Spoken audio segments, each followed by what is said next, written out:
안녕하세요. 오늘은 많은 곳에서 다루는 서울과 경기 중심으로 돌아가는 부동산 이야기에서 벗어나서 지방의 부동산, 그리고 돈을 대하는 개인적이지만 조금은 아프고 또 아주 솔직한 저의 이야기를 덧붙여 해보려고 합니다. 여러분, 지방에 사는 우리 가족은 집을 매수하는 순간 이미 패배한 것일까요? 왜 항상 서울 경기 부동산 이야기는 다른 나라 이야기 같을까요? 지방에 자가 거주하는 우리 집을 과연 10년 뒤, 20년 뒤 사줄 사람이 있을까요? 이 의문들을 생각하며 저의 이야기를 덧붙여 하고자 합니다. 저는 지방에서 아이들을 키우는 평범한 서민입니다. 하지만 어린 시절과 20대의 저는 참으로 풍요롭게 지냈던 것 같습니다. 시대를 잘 타고난 덕분인지 부모님의 과분한 사랑 덕분인지 돈 귀한 줄 모르고 살았던 것이죠. 영화를 아주 좋아해서 한 달에 적어도 4편에서 5편씩은 꼭 챙겨봤고, 봤던 영화도 재미있으면 여러 번 보기도 했습니다. 토요일이면 오전부터 조조로 한 편 보고 점심 먹고 다시 한 편 더 보고 했죠. 지금 생각해보면 참 풍족한 소비였습니다. 아빠는 늘 어디 가서 기죽지 말라며 제 지갑에 돈이 떨어질 것 같으면 꼭 채워주셨고, 그 덕에 저는 늘 여유 있는 사람이었습니다. 초등학생 때는 친구들의 자유이용권까지 제가 다 끊어주며 같이 놀러가곤 했습니다. 대학 때는 밥 잘 사주는 선배였고, 친구들을 만나면 내가 낼게라는 말이 자동으로 먼저 나왔습니다. 그 모습은 아빠를 참 많이 닮아있죠. 지금 돌아보면 아빠 돈으로 참 많은 걸 누리고 살았던 것 같습니다. 돈 귀한 줄 모르는 삶을 살았던 저는 대학 졸업 후 취업을 하고 나서도 씀씀이가 줄지는 않았습니다.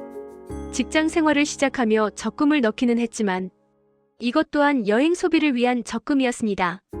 그 외 버는 족족 먹고 놀고 취미 생활에 다 썼던 것이죠. 영화 보는 것과 더불어 여행을 좋아하다 보니 여행 클럽에도 가입해 전국을 누비고 다녔고 해외여행도 자주 다녔습니다. 서울 이모댁에도 수시로 올라가 소극장 연극도 보고 방송국 참관도 하고, 서울 거주하시면 웃으실 수 있지만 서울 한옥마을, 경복궁, 남산 등등 거의 모든 곳을 다녔던 것 같습니다. 하지만 지금의 저는 완전히 다른 사람이 되었습니다. 그때의 저는 돈은 쓰라고 있는 것이라고 생각했습니다. 하지만 시간이 지나면서 분명히 느끼게 되었습니다. 누구나 40대 정도가 되면 생각할 수 있는 돈은 모아야 한다는 것을 뼈저리게 느끼게 된 것이죠. 이제는 하고 싶은 것도 사고 싶은 것도 없습니다. 예전에 그렇게 예뻐 보이던 물건들이 이제는 그저 공간만 차지하는 예쁜 쓰레기일 뿐이라는 생각을 하게 됐습니다. 이 깨달음은 부동산 이야기를 할 때 더 선명해집니다. 정부가 정책을 낼 때마다 항상 중심에는 서울의 핵심지가 있었습니다. 똘똘한 한 채 강남, 마용성, 재건축과 재개발, 모든 정책에 서울은 반응했고 지방은 점점 더 싸늘해졌습니다. 지방은 늘 그 정책의 그늘에 서 있었습니다. 붕괴되는 지방 부동산과 그 안의 서민인 저의 이야기를 해볼까 합니다. 드라마 서울자가의 대기업 김부장 이야기와는 다른 지방에 사는 저의 이야기를요. 지방도 집값이 오르던 때가 있었습니다. 하지만 지금은 서울 부동산 집값 부분만 보면 우리 지방 사람들에게는 다른 세상 이야기가 아닐까 싶습니다. 정부 정책은 늘 서울 핵심지의 똘똘한 한 채에만 사람들을 몰리게 만들었죠. 저는 2016년 지방의 소형 아파트를 매수하여 살게 되었습니다. 거기에서 아이를 낳고 아이들이 커가면서 작고 소중했던 저희 부부의 소형 아파트는 더 이상 우리 가족을 품을 수 없었습니다. 그래서 결국 손해를 보고 매도하게 됐죠. 쓰린 갈아타기였습니다. 서울이었다면 양도세를 걱정했을지도 모르겠지만 저는 쓰린 갈아타기를 감수해야 했습니다. 그나마 다행인 것인지 새로 매수한 집도 같은 지역이기에 저렴했습니다. 결과적으로 지방의 아파트를 매수하기는 했지만 그 시점에 저는 고민을 참 많이 했습니다. 거주해야 할 집은 필요한데 집을 매수할지, 전세로 거주할지, 월세로 거주할지 말이죠. 그리고 빚에 허덕이더라도 버는 돈 대비 자산을 불릴 수 있는 서울 경기 부동산을 매수하고 지방에 그대로 전세 혹은 월세로 거주하며 서울 경기에 실거주 한 채만 가질지 말입니다. 아니면 현금 흐름을 만들어 우리 부부의 노후까지 준비해야 할지. 우리 부부는 참 많은 이야기를 했습니다. 그 고민의 이유는 매수한 집의 매도인이 우리 아빠 또래였습니다.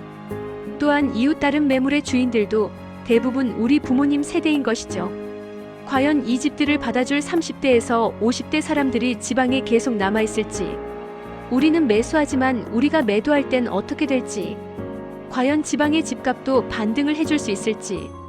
이것은 감정의 문제가 아니라 인구와 구조의 문제, 그리고 지방 일자리 문제는 아닐까요? 이런 생각 때문인지 주위를 둘러보니 비단 저만의 생각이 아니었습니다. 주위 저희 세대들 또한 실거주로는 월세, 전세로 지방 거주하고 서울 경기권으로 투자해야 하나 고민하는 사람이 점점 늘어나고 있습니다. 하지만 저는 서울 경기의 부동산을 투자 대상으로 보기 어렵다고 느꼈습니다. 우선은 제가 서울 경기에 주택을 살 돈도 없고 매수 시 빚을 어마하게 져야 하죠. 그래서 첫째는 가격부터 저에게는 과도한 빚으로 인해 부담이고, 그 다음 세금, 대출, 정책 리스크 등 너무 많은 변수들이 있다 생각했습니다. 그래서 우리 부부는 이렇게 정리했습니다. 지방에서 일을 계속할 것이기에 실거주 집 한 채로 부동산은 안정성 위주로만 생각하기로 했습니다. 의사 비용, 부동산 비용, 취등록세, 법무사비 등의 비용도 비용이니까요. 실거주는 자산이 아니다라고 하니 자산 증식은 부동산이 아닌 다른 방식으로 하자. 서울 경기라면 부동산으로 레버리지를 잘 활용하여 자산을 증식시킬 수도 있겠지만 과도하게 오른 서울의 집값을 받아줄 젊은 세대가 남게 될까요? 저는 지방이기도 하고 매월 나가는 고정비가 있으니 과도한 대출은 받지 말자라는 결론을 냈습니다. 그래서 주식이든 채권이든 금이든 자산 불리는 방법에 대해 투자하며 공부하고 있습니다. 그래서 자산을 불리기 위해 가장 먼저 필요한 것으로 종자돈을 모으며 공부를 했습니다. 즉 시드머니가 필요하다는 것을 가장 먼저 생각했지요. 시드머니를 모으기 위해서는 반드시 절제가 선행되어야 한다는 것을 생각했습니다. 여러분도 알다시피 우리 아빠가 한창 돈을 벌던 시절에 급여의 가치와 지금 받고 있는 급여의 가치는 완전히 다릅니다. 저는 지방에 살고 아빠만큼 벌지도 못합니다. 하지만 물가는 그때보다 몇 배나 올랐습니다. 그래서 우리 세대는 무지출 챌린지도 하고 월 생활비를 체계적으로 관리해야 합니다. 남들 다 하는 소비를 똑같이 따라가면 절대 돈을 모을 수 없습니다. 이제 저는 예쁜 쓰레기 대신 현금 흐름과 투자 포트폴리오를 구성하는 삶을 실천해 나가고 있습니다. 진짜 고민은 여기서부터입니다. 아이들은 점점 커가고 교육비는 눈덩이처럼 불어나고 있고, 동시에 우리를 돌봐주셨던 어른들은 한두 분씩 아파오기 시작합니다. 말 그대로 낀 세대의 서러움이 현실로 닥친 것이죠. 지금 시점에서 저는 스스로에게 물었습니다. 무리하게 부동산을 매수해서 평생 빚에 허덕이며 대출금 갚으며 살 것인가? 아니면 지금부터라도 현금 흐름을 만들어 우리 부부의 노후도 준비할 것인가? 그래서 우리 부부는 과도한 대출로 서울 수도권 투자를 하지 않고 지방의 실거주용 집 한 채만 갖자라고요. 저는 더 이상 부동산에만 목매지 않기로 했습니다. 서울 경기에 직장을 갖고 살고 있다면 빚을 내더라도 그것이 시간을 만나 빚을 갚기 위해 힘들었더라도 자산 증식이 되는 모습을 보였겠지만, 지방에 거주하는 저에게는 서울 경기로 직장을 옮길 수도 없고, 지방이라도 언젠간 인플레이션을 만나 가격이 상승할 수도 있겠지만 그 폭이 크지 않을 것이고 물가 상승률을 따라가 줄지 알 수 없다는 것이었습니다.